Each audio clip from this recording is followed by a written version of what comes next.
Hello everyone, welcome back to my YouTube channel. So today in this video I'm going to show you how you can add filters in Microsoft Excel.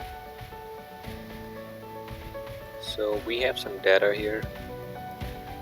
Now let's say if you want to add filters on this row, you just have to select this row, go to sort and filters, select filters. Now just open this one. Now you can just select the IDs or the numbers that you want to see on your Excel sheet.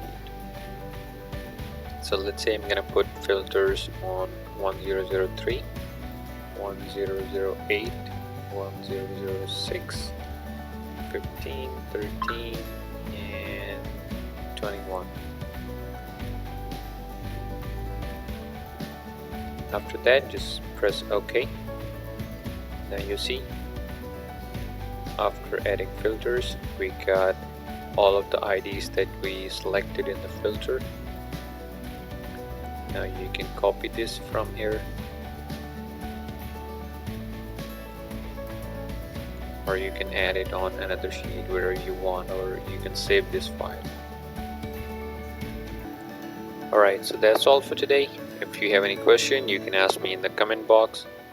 Just like this video, comment, share, and subscribe to my channel.